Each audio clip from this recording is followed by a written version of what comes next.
बिस्मिल्लाहिर्रहमानिर्रहीम। अस्सलाम वालेकुम। Welcome to literature online. आज हम कैरन आर्मस्ट्रॉन्ग की बुक हमने स्टार्ट की हुई है 12 steps to a compassionate life. हम उसके बारे में बात कर रहे हैं और ये कैरन आर्मस्ट्रॉन्ग ने लिखी थी, पब्लिश हुई थी ये 2010 में। इसमें वो बात करती है कि हम लोग हर रिलीजन में कंपैशन की बात आई है, हर रिलीजन में टॉलरेंस की बात आई है, पेशेंस की बात आई है, लव की बात आई है, ठीक है, एम्पैथी की बात आई है, मर्सी की बात आई है, पिटी की बात आई है।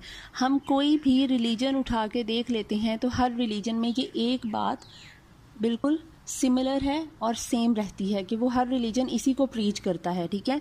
तो वो बात करती है कि हम लोग जब हम किसी भी रिलीजन से ताल्लुक़ रखते हैं तो ये हर रिलीजन ये चीज़ एक प्रीच कर रहा है, एक ही मैसेज दे रहा है, तो हम किस तरह से उस चीज़ को फॉलो कर सकते हैं। How can we be compassionate with others, ठीक है। तो वो 12 स्टेप्स उसने अपनी बुक में बताए हैं। 6 स्टेप्स मैंने लास्ट वीडियो में बता दिए थे, अब ये नेक्स्ट 6 स्टेप्स मैं आपको बताऊंगी। तो 7th स्टेप हम स्टार्ट करते हैं। 7th स्टेप वो कहती है realising how little you know about other people. हम लोग ऐसे होते हैं कि हम लोग कहते हैं, जज कर लेते हैं किसी को देखकर। किसी ने अच्छे कपड़े नहीं पहने तो हम कहते हैं अच्छा नहीं है, मतलब उसकी ड्रेस सेंस अच्छी नहीं है, या वो वैसे अच्छा नहीं लग रहा, या कोई देखने में हमें बड़ा वल्गर सा और अजीबोगरीब सा लग रहा होता है। हम अपीयरेंस, जो उनकी अपीयरेंस होती है, हम उस पर उसे जज कर लेते हैं, ठीक है, हम उससे बात किए बगैर। तो ये जो हमें जजमेंट्स हैं ये हमें नहीं करनी चाहिए। हमें ये रियलाइज़ कर लेना चाहिए कि हम लोगों को इतना नहीं जानते, ठीक है। हम उसकी सिचुएशन में नहीं हैं, हम उस कंडीशन में नहीं है, हम उस बंदे की जगह पे नहीं पहुंच सकते हैं। तो हम किस तरह से जज कर लेते हैं कि उसके एक्शंस को जज कर लेते हैं, ठीक है, या वो जो कहता है उसको जज कर लेते हैं। तो हमें इससे ज़रा बाज रहना चाहिए। Stop making judgements and don't rely only on your own experiences. People and incidents can occur beyond your experience and expectations. Be open minded, वो कहती है। ये क्यों उसने कहा है? क्योंकि हम लोग अपनी एक्सपीरियंस पे जज कर रहे हैं। हमने कोई किसी चीज़ से हम थ्रू हुए, हमने डिफरेंट डिसीजंस लिए होंगे, उस वक्त हमारा एक्सपीरियंस ने हमें कुछ लेसन दिया होगा, हमने कुछ जो है वो लर्न किया होगा, ठीक है। किसी और इंसान वो उसी सेम सिचुएशन से थ्रू हुआ हो तो उसके एक्सपीरियंसेस और उसकी लर्निंग्स डिफरेंट होंगी, क्योंकि हर इंसान का पर्सपेक्टिव डिफरेंट होता है। तो इसी तरह उसकी नेचर डिफरेंट होती है और वो अपने पर्सपेक्टिव और अपनी नेचर के अकॉर्डिंगली ही चीज़ों को परसीव करता है और लर्न करता है, ठीक है। तो हम अपने एक्सपीरियंस पे दूसरे को जज नहीं कर सकते कि उसने ऐसा क्यों किया, या वो ऐसा क्यों कर रहा है, या वो ऐसा क्यों है, ठीक है। हमें इन चीज़ों से दूर रहना चाहिए, अवॉइड करना चाहिए। Wisdom is not about reaching conclusions but rather about knowing that we in fact know nothing at all, ठीक है। कि हमें अक्लमंदी इसमें नहीं है कि हम फटाफट से कर लें कि भाई ये तो ऐसा ही है और ये ऐसे ही होना है, तुम्हें पता है ये ऐसे हो जाएगा। कभी कभी सिक्स सेंस वाकई में सही काम कर जाती है और आपकी जो एक परसेप्शन होती है, आपका जो एक एंटिसिपेशन होती है, वो सही जो है वो साबित हो जाती है, ठीक है, वैसा ही हो जाता है। लेकिन it can not be true 100%, ठीक है। हर दफ़ा ये चीज़ नहीं हो सकती है। तो विजडम यही है कि आप चीज़ों को रियलाइज़ करो कि आप हर दफ़ा ठीक नहीं हो सकते हो और लोग वैसे नहीं हो सकते हैं जैसा आप उन्हें समझ रहे हो, ठीक है। अंदर स्टोरी कुछ और भी हो सकती है किसी के उस तरह से होने की। तो हमें इस बात को रियलाइज़ करना चाहिए कि हमारे पास एक मुकम्मल नॉलेज नहीं है किसी भी चीज़ का, ठीक है। अपने आप को वो थोड़े इग्नोरेंस में आप कहते हो ना कि आप थोड़ा रखो कि मैं इग्नोरेंट हूँ, इतनी सी मुझ में नहीं है, समझ नहीं है। अपने आप को वो क्या कहते हैं, आमिल फाजिल नहीं समझ लेना चाहिए, ठीक है। तो ये सॉक्रेट्स ने ये खैर कही, wisdom is not about reaching conclusions, ठीक है। सॉक्रेट्स आपको पता है ग्रीक फिलोसफर था, ठीक है। उसके बाद 8th पॉइंट वो कहती है डेवलपिंग फ्रेंडली डिस्कोर्स। आप जब लोगों से मिलते हो तो आप अच्छे तरीके से बात करो।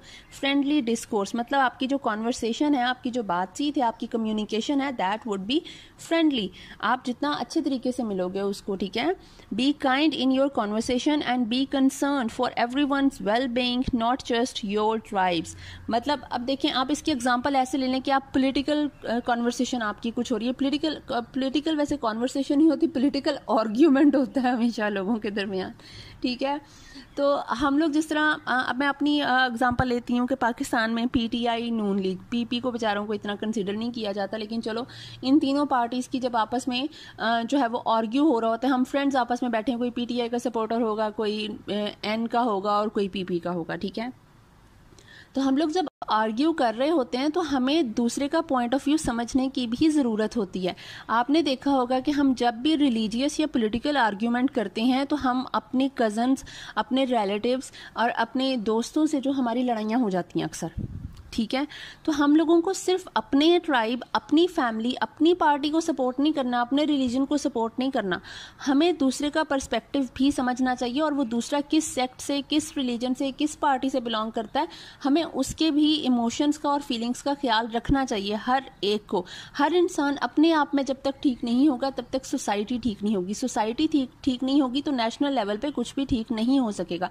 तो जो मेन स्टेप है वो हर इंसान अपनी रिस्पॉन्सिबिलिटी ले कि आपकी वजह से किसी दूसरे को दुख नहीं पहुंच रहा है, ठीक है। तो जब आप बातचीत करो तो आपका जो कम्युनिकेशन का अंदाज है, आप दूसरे को ताने नहीं दे रहे हो, या आपकी कम्युनिकेशन का मकसद सिर्फ दूसरे को गलत साबित करना नहीं होना चाहिए। आप अपना पॉइंट ऑफ व्यू डिक्लेयर करना, जस्टिफाई करना एक अलग बात है और दूसरे को गलत साबित करना इज एन अदर थिंग, ठीक है। तो आपको इन दोनों में फ़र्क पता होना चाहिए। Ensure we don't make our conversation partners uncomfortable और इनसिक्योर, मतलब हम दूसरे को इनसिक्योर नहीं कर रहे हो। आप इसकी एग्जांपल ऐसे भी ले लेते हैं कि अक्सर लोग बहुत अमीर होते हैं और बहुत गरीब होते हैं, जिस तरह दो फ्रेंड्स हैं आपस में, ठीक है। एक अपर क्लास से ताल्लुक़ रखता है, एक लोअर मीडियोकर से ताल्लुक़ रखता है। तो वो जो अपर क्लास से ताल्लुक़ रखता है वो अपनी जो बातचीत में इस तरह ना करे कि वो उसको थोड़ा इन्फीरियर फील करवा रहा है अपने दोस्त को, या अपनी वो इतनी वो लंबी लंबी छोड़ रहा है कि जो आपका जो लोअर मीडियोकर क्लास का जो स्टूडेंट है, आपका जो फ्रेंड है, वो बेचारा अपने आप में ही जो है वो कमतर फील कर रहा हो और कॉम्प्लेक्स का शिकार हो जाए, ठीक है, इनसिक्योर हो जाए। तो हमें इससे भी नहीं होना चाहिए। और अक्सर लोग बहुत पढ़े लिखे होते हैं, बहुत पढ़ रहे होते हैं और एक बेचारे कुछ थोड़े से स्टूपिड से होते हैं। तो आप जिसके पास नॉलेज है, जिसके पास है, उसको ये नहीं कि उसको वो दुनिया को ही बता रहा हो कि मेरे पास पता नहीं कितना नॉलेज है, और किसी को सामने बैठे स्टूपिड को बेचारे को इनसिक्योर कर रहा हो, कॉम्प्लेक्स का शिकार कर रहा हो। तो इन चीज़ों से हमें अवॉइड करना चाहिए। एंड रेडी टू लिसन, इतनी का आप में थोड़ी सी होनी चाहिए, फ्लेक्सिबिलिटी आपकी नेचर में होनी चाहिए कि आप दूसरे को भी सुनो, दूसरे को अंडरस्टैंड करो, ना कि सिर्फ अपनी ही बात करो, ठीक है। तो थोड़ी सी फ्लेक्सिबिलिटी होनी चाहिए, बहुत ज़्यादा रिजिड नहीं होना चाहिए। 9th पॉइंट आता है transcending this group and being concern for everybody, कि आप अब अपने ट्राइब तक नहीं रहो। पिछले में था कि आप फ्रेंडली, अपने ट्राइब को जो है, अपनी फैमिली को या अपने ग्रुप को जो है वो सेफ कर रहे हो, उसको सिक्योर कर रहे हो। नहीं, आप हर एक, आप अपना जो ये ग्रुप है, अपना जो ये कंसर्न है, ये आप इसको एक्सपैंड करो, ठीक है। क्योंकि we are all one people, हम सब इंसान हैं, ह्यूमैनिटी की बेस पे, मैनकाइंड की बेस पे आप ये सोच लो, ठीक है, कि हम सब इंसान हैं, हम लोग एक दूसरे के लिए, जब तक हम एक दूसरे का अच्छा नहीं सोचेंगे हम किसी का अच्छा नहीं सोच सकते। एक दूसरे का अच्छा सोच के ही आपका भी अच्छा हो जाएगा, ठीक है। एवरीवन डिजर्व्स आवर कंपैशन, और हम सब इंसान हैं तो इंसानियत के नाते हम सबको एक दूसरे के ख्याल की, कंसर्न की ज़रूरत है। स्टॉप ट्राइबलिज्म, ये ग्रुपिंग बंद कर दो, चाहे वो सेक्ट है, रिलीजन है, आपका जो नेशनैलिटी है, ठीक है, आपकी कोई ख़ास मतलब आपके कॉम्प्लेक्शन की बेस पे है या किसी भी बेस पे है, ठीक है। आप ये ट्राइबलिज्म बंद करो। Stop making superior inferior groups, ये जो हम लोग कहते हैं कि कुछ लोग जो हैं वो कुछ कास्ट होती हैं, ठीक है, कुछ कास्ट होती हैं जिनको समझा जाता है कुछ सुपीरियर हैं, कुछ कास्ट होती हैं उनको समझा जाता है कि ये इन्फीरियर हैं। या फिर रिलीजन बेस्ड आप देख लें कि पाकिस्तान में जो काम करता है, मैं इस तरह नाम नहीं लूँगी, लेकिन हम लोग उनके साथ अच्छा सलूक नहीं करते हैं, ठीक है, हम लोग उनको बहुत ही ज़्यादा इन्फीरियर समझते हैं, और तो ये चीज़ें गलत हैं, ठीक है, नहीं करनी चाहिए। हर इंसान अपने आप में तो एटलीस्ट ठीक हो ना। No national ethical racism. अब आप बाहर के मुल्कों में जाते हैं, आप even UAE is an Arab country, ठीक है, मुसलमानों का कंट्री है, लेकिन यहाँ पे भी रेसिज्म है, ठीक है। आपको इवन ग्रीन पासपोर्ट को तो मेरा ख्याल है कहीं कोई पूछता ही नहीं है, ठीक है। आप अब्रॉड में चले जाते हो, आपको वाइट कॉलर जॉब नहीं मिलती है कहीं पे, क्योंकि आपका ग्रीन पासपोर्ट है। अगर आपका ग्रीन पासपोर्ट नहीं, आप वहाँ के नेशनैलिटी होल्डर भी हो, तो भी आपके लिए प्रॉब्लम्स क्रिएट की जाती हैं, ठीक है। ये नेशनल एथिकल रिलीजियस रेसिज्म हर जगह पर मौजूद है और हमें इसको सही करने की ज़रूरत है, ठीक है। Expand your knowledge and find your own personal mission, ये 10th पॉइंट है इसका। अपने नॉलेज को एक्सपैंड करो और अपना जो एक सही मिशन है उसको ढूंढने की कोशिश करो। Fill the gaps in our knowledge, मतलब कि आप अपना जो नॉलेज है, आपने क्या पढ़ा, वो जो उसने सबसे पहला पॉइंट था रीडिंग करो, बहुत ज़्यादा फिलोसफर्स को रीड करो, जिन्होंने इस तरह की बातें की हैं, कुछ सिखाया है, कुछ टीच किया है, उनको पढ़ो।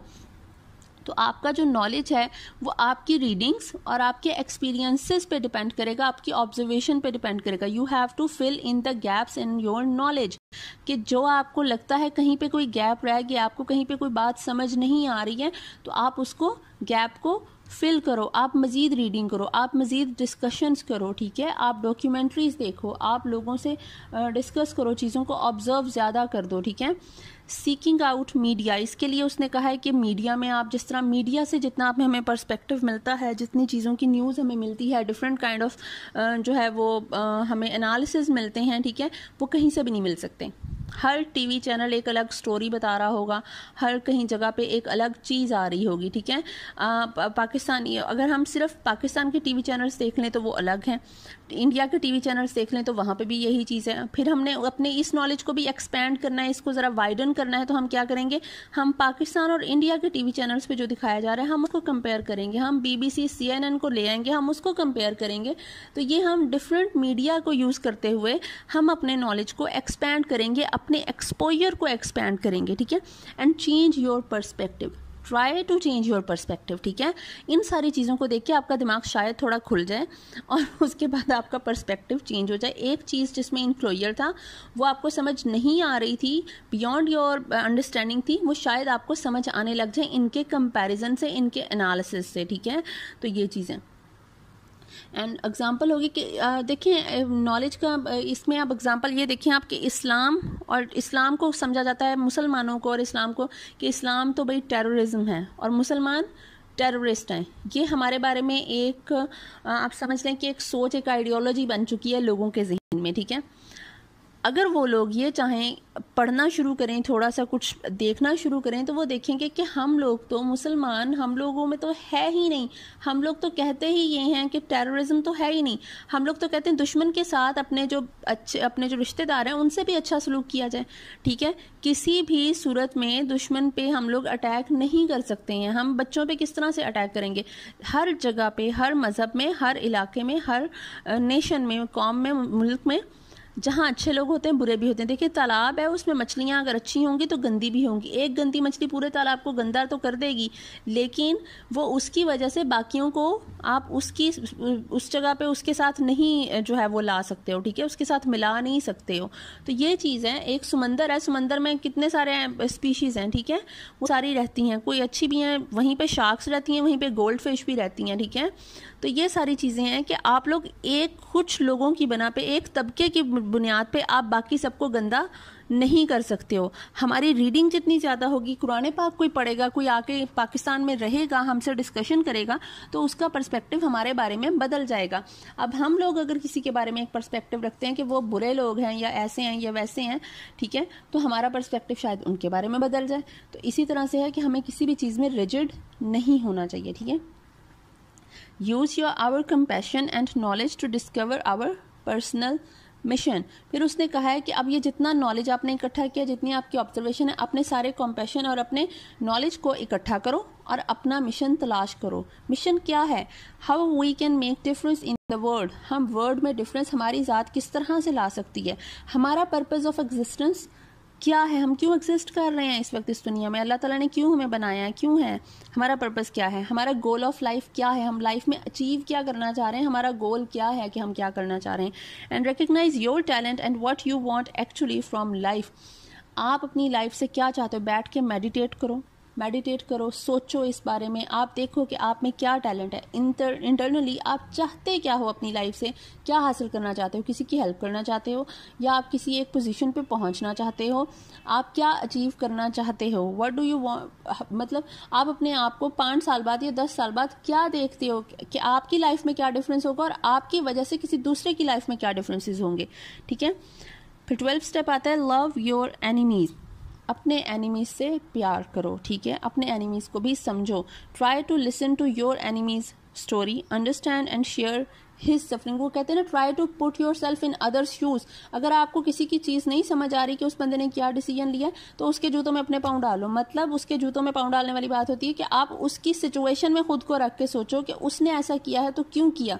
ठीक है, बहुत सारी वॉर्स हो रही हैं हमारे इर्द गिर्द, सारा कुछ हो रहा है, तो हम जब तक किसी दूसरे को पर्सपेक्टिव नहीं समझेंगे, हम उसकी सिचुएशन में खुद को इंडल्ज करके वहां पे पहुंच के हम नहीं सोचेंगे, तो तब तक हम नहीं पहुंच सकते कि उन डिसीजंस की बुनियाद क्या थी। एज अ प्राइम मिनिस्टर और प्रेसिडेंट और आर्मी ऑफिशियल्स आपको डिफरेंट डिसीजंस लेने पड़ते हैं। अवाम पीछे बैठकर सोच तो सकती है कि ये इसने गलत किया, ये इसने, इसको अकल नहीं है, ये नहीं है, वो नहीं है, लेकिन वो बेचारा उस वक्त उसके ऊपर पता नहीं कितने थ्रेट होंगे, वो किस सिचुएशन में होगा, उसको किस वजह से उसको ये फैसले करने पड़े होंगे, ये हम नहीं जान सकते। ये वही जान सकता है जो उस वक्त वहां पे मौजूद है, जो वो फैसला ले रहा है। जिसको तकलीफ होती है वो वही बंदा जान सकता है। हम कह सकते हैं कि हमें, मतलब तुम्हारी तकलीफ से हमें तकलीफ हो रही है, लेकिन वो जिसको हो रही है उसी को ही पता चलेगा। हमें तो जब वो तकलीफ हमें होगी हमें तभी पता चलेगा। ठीक है, तो अपने एनिमीज़ की पोजीशन को समझो। Try to listen to your enemy story. आप उनकी साइड ऑफ स्टोरी भी सुनो। कहते हैं ना, हमेशा वन साइड ऑफ स्टोरी नहीं सुननी चाहिए। अगर आपको एक सही कंक्लूजन पे पहुंचना है तो आपको बोथ साइड ऑफ स्टोरीज सुननी चाहिए और सुननी पड़ेंगी। Understand and share his suffering. उसने किस तरह सफ़र किया, उसको क्या मिजरी आई, क्या उसकी ट्रबल्स थी, क्या उसमें हर्डल्स थी उसके रास्ते में, आपको वो भी सुननी चाहिए। आपको सिर्फ एक पर्सपेक्टिव नहीं सुनना चाहिए। Examine the mental you have reached an understanding of their context and there condition. आप तब तक एग्जामिन करो, तब तक एनालिसिस करो चीज़ों का, जब तक आप एक कंक्लूजन पे नहीं पहुंच जाते कि उस बंदे की उस वक्त कंडीशन या कॉन्टेक्स्ट क्या था, किस बैकग्राउंड में था, क्या स्टोरी थी, क्या वजह थी, तब तक आप नहीं जान सकोगे। तो ये 12 स्टेप्स थे कैरन आर्मस्ट्रॉन्ग की book 12 steps to a compassionate life के। आई होप आपको समझ आ गई होगी। Thank you so much.